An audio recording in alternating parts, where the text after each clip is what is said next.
번째 읽을까요? 아메리카 원주민들이 지닌 생물상과 환경의 취약점, 각 지역의 특색적인 농업이 그 지역의 식물군에 좌우되었음을 보여주는 또 하나의 예는 미국 동부의 경우다. 뉴기니와 마찬가지로 그 지역에서도 토종 야생 식물의 독립적인 작물화가 이루어졌다. 그러나 초기의 발전상에 대해서는 뉴기니보다 미국 동부가 훨씬 더 자세하게 연구되었다.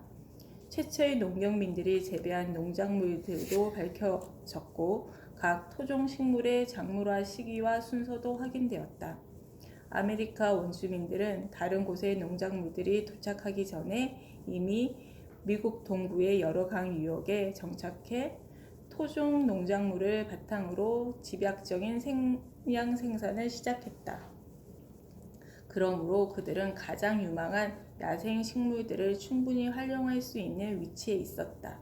과연 그들은 어떤 식물들을 실제로 작물화했으며 그렇게 해서 생긴 토종 농작물들은 비옥한 초승달 지대의 창씨 작물과 어떻게 달랐을까?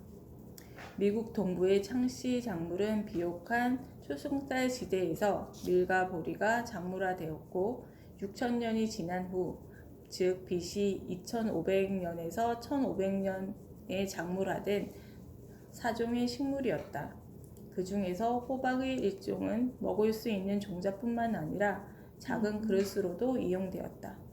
나머지 3종의 창씨 작물은 순전히 먹을 수 있는 종자 때문에 재배되었다. 해바라기, 데이지의 친척인 선프위드, 그리고 시금치의 먼 친척벌인 명화주. 그러나 씨앗 작물 4종과 그릇 작물 1종만으로는 완전한 식량 생산 체계라고 말하기 어렵다. 그래서 이 4종의 창씨 작물은 2000년 동안이나 식단을 조금 보완하는 정도로만 이용되었을 뿐이다. 미국 동부의 아메리카 원주민들은 주로 야생 먹거리, 특히 야생 포유류와 물새류, 어패류, 견과류 등에 의존하며 살았다.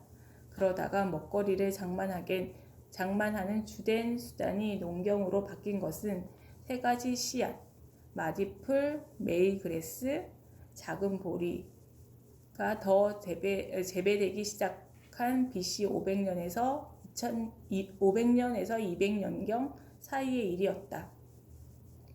미국 동부의 이 7종 농작물에 대해서는 영양학자도 찬사를 아끼지 않을 것이다. 이 작물들은 모두 단백질 함량이 높았다.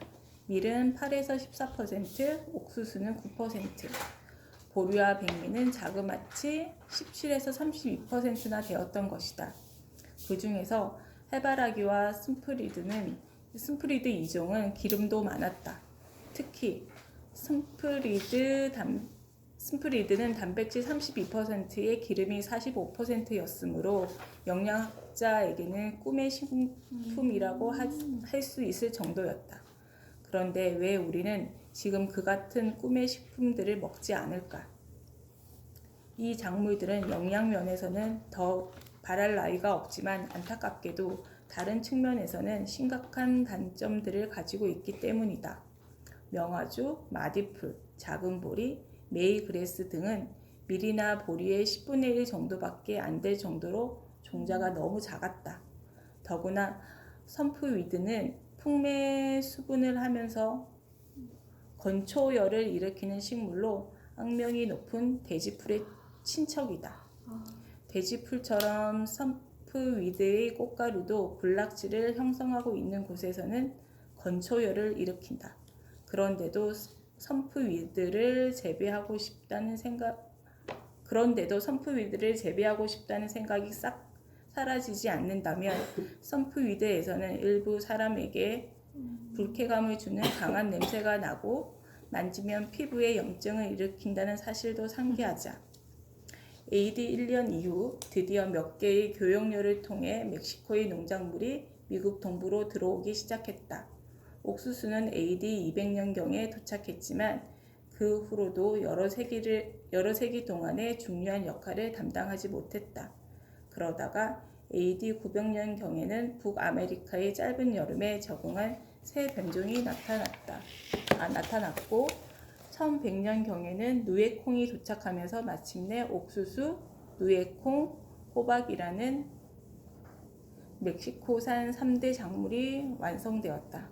그때부터 미국 동부의 농경은 크게 활성화되었고 미시시피 강과 그 지류들을 따라 인구가 조밀한 추장 사회들이 생겨났다. 일부 지역에서는 훨씬 생산적인 멕시코산 3대 작물과 함께 토종 작물도 존속했지만 대부분의 지역에서는 완전히 3대 작물로 교체되고 말았다. 그래서 인디언들의 밭에서 선프리드가 자라는 것을 본 유럽인은 아무도 없었다.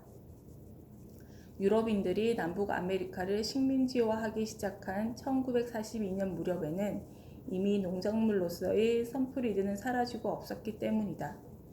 고대 미국 동부의 특산 작물 중에서 해바라기와 동부호박 단 두 종만이 다른 곳에서 작물화된 농작물들과 경쟁할 수 있었고 오늘날까지도 재배되고 있다. 현대의 도토리 호박과 여름 호박도 수천 년 전에 작물화된 이 미국산 호박에서 나온 것들이다. 이상과 같이 뉴기니와 마찬가지로 미국 동부의 경우도 시사하는 바가 많다. 이 지형은 선음적으로 생산적인 토착 농업이 발달했음직한 곳이다. 토양이 비옥하고 광우량도 적당하며 기후도 적합해서 오늘날에는 풍요로운 농업이 이루어지고 있다. 식물군도 생산적인 야생 경과수를 포함하여 종이 다양했다. 실제로 이 지역의 아메리카 원주민들은 토종 작물을 바탕으로 농업을 발전시켰고 촌락 생활을 영위했으며 BC 200년에서 AD 400년경에는 문화의 꽃을 활짝 피우기도 했다. 그들은 수천 년 동안이나 자기 지역에서 가장 유용한 야생식물을 잠재적인 농작물로 활용할 수 있는 위치에 있었던 셈이다.